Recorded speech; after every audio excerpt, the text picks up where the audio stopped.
이 복음서에는 다 예수님의 십자가와 부활 사건이 기록이 되어 있는데, 오늘 읽어드린 이 마태복음에는 아주 특별하고 신비한 한 귀절이 들어가 있습니다. 다 예수님 부활에 관한 이야기로 다 구성이 되어 있지만, 여기에는 죽은 성도들의 부활이 언급이 되어 있다는 점이 아주 특이한 것입니다. 예수님이 이제 크게 소리 지르시고 영혼이 떠나가시다라고 여기는 되어 있는데, 요한은 그때 하신 말씀이 다 이루었다라는 말씀을 하시고 가셨다라고 기록을 했습니다. 요한은 십자가 밑에서 지켜본 사람이니까 그게 정확할 거예요. 다 이루었다 하고 가셨는데, 바로 그 즉시 여기에 따르면은 성소 휘장이 쫙 갈라졌다라는 겁니다. 그 성소 안에는 지성소라는 게 있어서 법궤를 모셔놓고 대제사장이 1년에 한 번만 들어가서 그 안에 계신 하나님 그 안에만 계시다고 믿었습니다. 그 하나님을 뵙는 그러한 장소인데, 그 다 천으로 가려놨다는 겁니다. 근데 그것이 찢어졌다라고 하는 거예요. 그것은 이제 누구의 매개 없이, 즉 대제사장이라든지 혹은 제사장의 매개 없이 누구나 다 하나님을 배우게 되었다. 하나님을 만나게 되었다. 그리고 그의 음성을 듣고 그의 구원의 손길을 경험하게 되었다. 이것을 뜻합니다.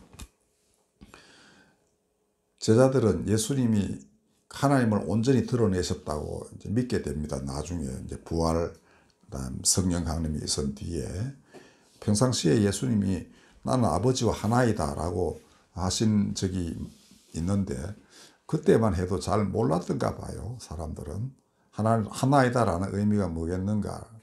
예수님은 늘 하나님 아버지라고 하며 이제 기도하시고 또 그렇게도 사람들에게 가르치셨는데, 하나가 뭔지 이제 좀 말씀을 이해하기 힘들었겠죠. 그러나 나중에 시간이 흐르면서 하나님이 온전히 예수님 안에서 자신을 다 드러내셨다. 특별히 그것은 이제 능력도 있지만 가장 중요한 것이 사랑이었습니다. 그래서 요한일서 같은 데 보면 하나님은 사랑이시라 이렇게 했습니다. 그전 하나님은 되게 무시무시한 한분이었어요. 구약 성서의 하나님은 굉장히 무섭습니다. 그런데 여기서는 남의 죄를 대신 껴안고 그들을 주홍 같은 죄를 흰눈같이 만드시는 분, 그리고 그를 따르면 하나님 나라에 들어가게 되는 그러한 길이 열린 분, 그 길을 열어주시고 스스로 생명을 희생함으로써 사람들에게 오히려 영원한 생명을 주시는 분, 이분이 예수 그리스도이심을 사람들이 나중에 시간이 흐르면서 점차 깊이 있게 믿게 됐습니다. 자, 그런데 그 상징이 바로 휘장이 찢어지는 것인데, 그때 또 땅이 진동하며 바위가 터지고 무덤들이 열렸다라는 겁니다. 이거는 이제 마태에만 기록이 되어 있는데, 이 무덤이 열렸다는 것은 모든 사람들이 다 죽죠. 근데 그 죽은 상태를 보통 무덤이라고 합니다. 그리고 유대인들은 바리새인들은 부활을 믿었다고 그러죠. 그래서 어느 날 하나님이 그들을 다시 일으켜 세우실 날이 오는데, 그래서 가능하면 예루살렘 성 가까이에 있으려고 무덤을 거기다 많이 만들어 놨어요. 네, 그때 아마 그 예루살렘 그 동문 건너편에 있는 그 산에 있는 묘지의 무덤이 열리고 성도들이 많이 일어났다, 이렇게 마태는 기록했습니다. 그러니까 이게 누가 봤는지 그건 알 수 없어요. 근데 성도들이 일어나서 무덤이 열리고 일어났는데, 거룩한 성에 들어간 것은, 즉 거룩한 성은 예루살렘 성입니다. 그 안에 들어간 것은 예수님 부활 이후에 들어갔다, 이렇게 된 거예요. 그리고 거기서 많은 사람들이 그들을 보았다라고 되어 있습니다. 그러니까 어떤 몸으로 어떻게 보았는지 그건 모르지만은 아마 옛날 육신은 아닐 겁니다. 그렇다면 그들이 어디서 살았다 이런 기록도 나와 있을 텐데 그렇지 않거든요. 그러니까 영적 몸으로, 그러니까 그걸 뭐 스피리추얼 바디라고도 표현합니다. 그러니까 뭐 그런 일은 많이 있을 수 있죠. 영적인 몸으로 나타났다. 예수님께서도 나중에 여러 사람에게 보이셨다라는 게 그런 어떤 살아있을 때 육신은 아니니까 그걸 영적인 몸이라고 할 수 있겠습니다. 근데 이들 역시 또한 그렇게 해서 예루살렘에서 많은 사람들이 그들을 만났다라는 것입니다. 그러면 예루살렘 거룩한 성, 이건 거룩한 성이라고만 했습니다. 근데 그 당시 거룩한 성이라 할 만한 것은 예루살렘밖에 없어요. 그러니까 예루살렘 성 안에 그들이 나타났고 많은 사람들이 그들을 보았다라는 겁니다. 그럼 이들이 누구겠는가? 아브라함을 두고 예수 말씀하시기를 그는 나의 때 그를 기다리며 즐거워하다가 보고 기뻐하였다라고 했습니다.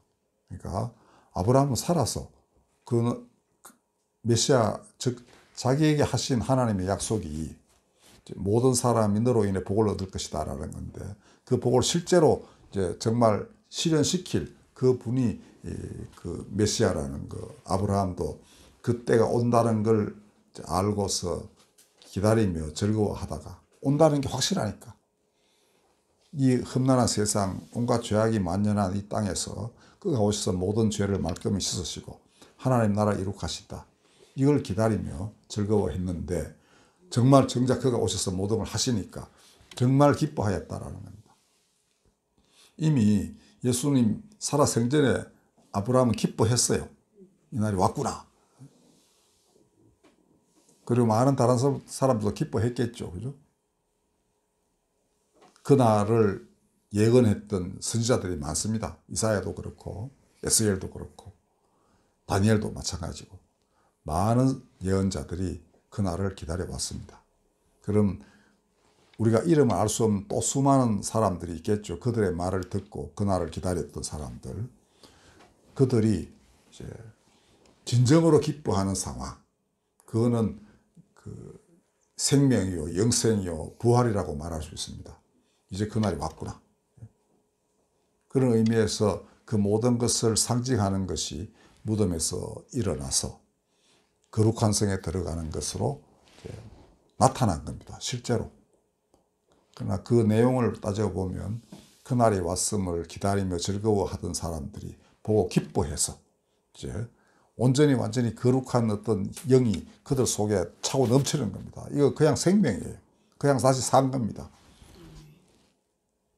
영체니까, 즉 스피리추얼 바디니까 일반 육신을 가진 사람들과 이제 서로 몸을 맞대며 살 수는 없겠죠. 예수님도 가끔씩 나타나서 식사도 하시고 하셨지만 늘 같이 계실 수는 없었습니다. 그게 우리 이 피지컬 바디하고 스피리추얼 바디의 차이점이에요. 그리고 결국 이제 예수님도 성천하셨듯이 영원히 이 땅에 몸으로 그렇게 육신을 가진 몸으로 살 수는 없는 겁니다. 이거는 하나님이 정하신 우리 육신을 가진 인간의 유한성이에요. 근데 그럼 영생은 무엇인가? 그런 스피리추얼 바디를 가지고서 이제 하나님 안에서 사는 것, 이것을 의미한다고 하겠어요. 바로 이들이 이제 하늘나라에 혹은 거룩한 예루살렘에 들어가서 예수와 더불어 부활의 생명 안에 살게 되었다. 이것을 이 마태복음 본문이 증언을 하고 있는 것입니다. 자, 그러면 예수님이 또 다른 말씀을 한번 생각해 보십시오. 제 아들이 예수께서 내가 이제 고난을 받을 것이다 라고 자꾸 말씀하시니까 근심을 하게 돼요. 야, 돌아가시면 어떡하지? 우리는 어떻게 되지? 그때 예수님이 근심하지 말아라. 내 아버지 집에 거할 곳이 많은데 내가 가서 너희들 거처를 예비를 할 것이고 다시 와서 너희를 나 있는 곳에, 나가 거기 있을 것이다. 나 있는 곳에 너희를 데려와서 나와 만나게 할 것이다. 이게 요한복음 14장에 나오는 유명한 약속입니다. 그러니까 우리가 그 길을 모르는데요. 이랬더니 내가 곧 길이요 진리요 생명이다. 나로 말미암지 않고는 아버지께로 올 자가 없다. 나만 굳게 붙들고 믿어라. 그러면 그렇게 된다라는 겁니다. 그러니까 그 하나님의 거처 안에 사는 것이 정말 살아있는 것이 죽은 자가 아니지 않습니까? 그러므로 이미 그 이전에 그의 때를 기다리며 즐거워하던 사람들도 부활의 몸으로 하나님 나라에 살고, 이렇게 살았을 때 예수를 대면하고 그를 메시아로 믿고 따르던 사람들도 그 안에 살고, 또 이들의 증언에 따라 가지고 예수님을 그리스도로 믿고 그 안에 영원한 생명이 있는 줄 알고 그를 따르는 사람들, 그 모든 사람들도 그 안에, 그 거처 안에 같이 살게 되겠죠. 요한복음 3장 16절이 말하고 있는 바가 그것입니다. 누구든지 그를 믿으면 영원한 생명을 얻는다라는 거예요. 그러니까 과거와 현재와 미래 모든 사람이 그리스도 안에서 삶을 얻는 것, 이것이 그분의 권능입니다. 그게 아버지의 뜻이고, 그게 아들을 보내신 하나님의 사람에 대한 사랑이라는 것입니다. 누구나 그 안에 살면 영원한 생명을 얻는다. 과거의 모든 허물을 내가 다 덮어준다. 너희가 회개하고 믿음의 길로 들어서게 되면은, 그래서 회개하고 복음을 믿어라. 이게 예수님 선포였습니다. 베드로도 성령 강림 후에 똑같은 설교를 했습니다. 회개하고 복음을 믿어라. 복음은 뭐냐? 그와 함께 하나님 나라가 임하셨다. 그 하나님의 아들이고 약속하신 메시아이시다. 그를 통하여 너희는 구원의 길에 들어서고 영생을 얻게 된다. 이거였습니다. 모든 죽음의 권세가 너희를 결코 덮을 수 없다. 아까 우리 찬송하는 것과 똑같습니다. 예수님만 이렇게 거기 못 가둔다라는 게 아니고 성도들도 이제 못 가두는 거예요. 아까 3절에 보면 거기 못 가두네 예수 내 구주 이렇게 되어 있습니다. 근데 이제 이 무덤의 돌도 성도들도 이제 가두어 두지 못하는 거죠. 그가 무덤에 살아났었듯이 이제 성도들도 살아나는 겁니다. 누구도 죽음의 권세도 그를 이길 수 없는 그러한 음부의 권세가 이길 수 없는 교회가 생겨난 겁니다. 그 교회 구성원들은 그 옛날에서부터 아브라함에서부터 이어지는 연면이 이어지는 의인들의 행렬, 성도들의 행렬입니다. 그리고 지금 당장은 뭐가 좀 이렇게 머리가 띠해가지고 예수님이 누군지 명확하게 잘 알지 못했고 그 고난을 이해 잘 못했던 저희들이 나중에 부활 사건 후에 알게 되죠. 그리고 요한 빼고 다 처참한 순교를 했습니다. 12제자다. 그러니까 생명이 그들에게 진정한 생명이 임했을 때 그들은 죽음의 권세를 능히 이길 수 있었던 것입니다. 그전에는 두려워 다 도망가 버렸습니다. 예수님이 누군지 3번이나 부인한 베드로, 그는 그 다음에는 결코 그런 적이 없었습니다. 이게 부활의 생명입니다. 자, 이렇게 모든 성도들이 그로 인하여 하나님의 거처에 거하게 된다면 그가 계신 곳이면 어디든지 가겠죠. 그러면 그는 지금 어디 계신가? 약속하셨습니다.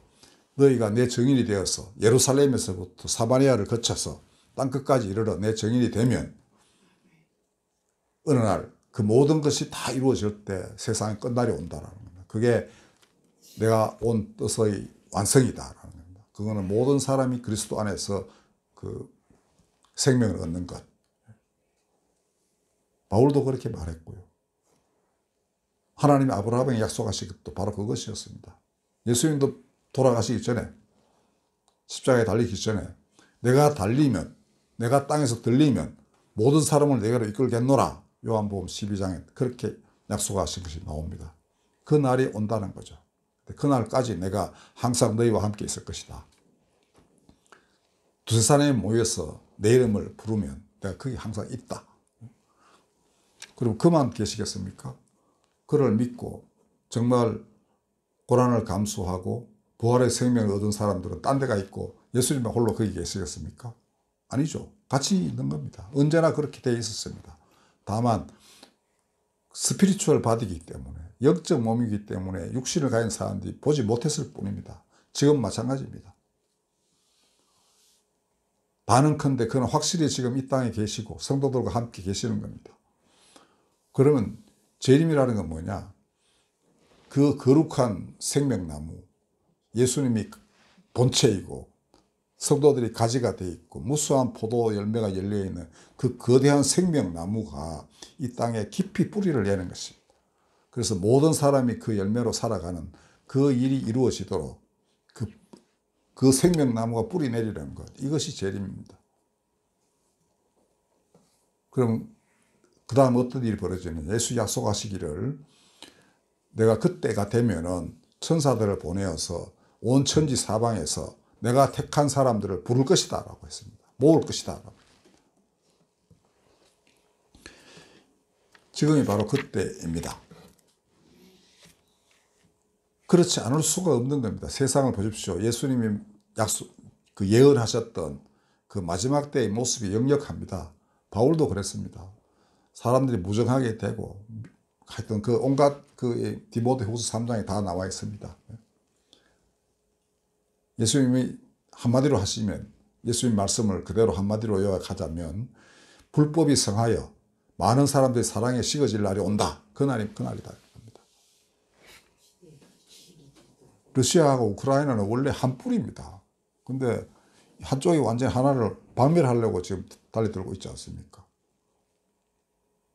이스라엘과 그 아랍도 원래는 뭐 비슷한 계열의 그 사람들이에요. 근데 서로 잡아먹을 듯이 이렇게 하고 있습니다. 유대교와 이슬람은 둘 다 아브라함의 종교입니다. 아브라함을 믿음의 조상으로 삼고 있는 종교예요. 아브라함은 어마무지하게 존중합니다. 지금 그 예루살렘 유대교의 성전, 즉 예수님이 이제 그 들락거리시며 설교하시고 사람 고치시던 예루살렘 성전은 지금은 이제 황금 사원, 즉 이슬람 사원이 되어 있습니다. 근데 왜 그들이 거기에 사원을 세웠는가? 성전은 파괴되고 없는 상황이었기 때문에 AD 70년에 로마군이 전부 다 없애버렸습니다. 축대만 하나 남아 있었어요.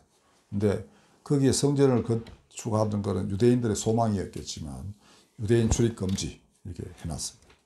그러니까 지리멸렬하게 온 세상에 흩어져 있으니까 돈도 없고 딱 핍박받는 사람들이 언제 성전을 건축한다 있을 수가 없는 일이었죠. 근데 이슬람이 어떻게 거기를 장악하다가 보니까 여기 성전을 세우자 했는데 그 안에 이렇게 검은 돌 큰 게 있답니다. 전설에 따르면 무함마드가 거기서 이제 성천하였다 이렇게 되어 있고, 거기를 왜 그럼 그렇게 성스럽게 생각하느냐? 아브라함이 이삭을 제물로 바친 그 돌이 바로 그거다 이렇게 되어 있습니다. 그러니까 아브라함을 무척 숭상하는 그 이슬람이니까 거기를 성소로 해야 되겠죠. 더 희한한 그 전승은 그 돌 위에서 하나님의 재령을 주물럭주물럭 해가지고 아담을 만들었다. 이런 전설도 있다고 합니다. 그거는 좀 모르겠습니다만은 어쨌든 저는 그렇게 하나님 지령 막 주물럭거려서 우리가 사람이 뭐 조각 만들어서 하시지는 않았을 걸로 생각이 됩니다만은 어쨌든 그렇게 해서 같은 데를 두 종교가 같이 성소로 여긴다면 그건 같은 하나님 믿는 거라고 볼 수 있겠죠. 근데 이들이 서로 싸우고 있습니다. 지금 오늘 광고에 남미에 대해서 좀 기도해 달라고 써놨는데요. 남미 옛날부터 그 좌우 정권들이 교체하는 가운데에서 굉장히 많은 사람이 죽었습니다. 우리나라 5.18은 비교할 수 없을 정도였습니다. 아르헨티나 같은 데 6만 명씩 그래 죽었습니다. 그 나중에 정권이 바뀌면서 밝히지 않기로 했어요. 밝히다 보면은 죄인 그 연루 안 된 사람이 없는 거예요. 모든 국민들이. 그렇지 않겠어요? 어느 군인, 그럼 군인 가족, 그 군인이 누구를 죽였다. 그러면 군인 가족과 피해자 가족 하면 뭐 그 몇만 명이 그래 되니까 얽히고 설키면 이거 뭐 어떻게 해결할 도리가 없는 거예요. 그 원한을 갚자면, 재판을 하자면 누가 또 재판할 거냐. 재판하는 놈도 다 얽혀 있으니까. 그 결국은 덮기로 했다고 제가 알고 있습니다. 그리고 콜롬비아에 그 마약이 많이 나오거든요. 이게 미국까지, 멕시코 가면서 미국까지 가니까 미국도 이제 골머리를 썩기는 거죠. 그 부가 있으면 또 깡패들이 등장하는 거 아닙니까? 마피아 같은 거. 거의 뭐 거기다 매춘, 인신매매, 뭐 온갖 게 다 폭동. 이 지금 남미의 신실한 우리 와이즈맨이나 그 기독교인들이 굉장히 힘들어해서 와이즈맨에서는 특히 국제에다가 특별한 기도와 그 도움을 좀 요청하고 있는 그런 상황이라고 합니다. 그러니까 이 상황이 지금 이러합니다. 누가 해결하겠어요? 정치라는 게 해결할 수 있는 능력이 없는 것 같습니다. 국제기구도 마찬가지예요. 할 수 있는 분은 하나님밖에 안 계시다는 거 여러분 아셔야 됩니다. 그리고 그러면 하나님이 막 하늘에서 그냥 뭐 하시겠습니까? 결국은 사람을 통해 하실 수밖에 없어요.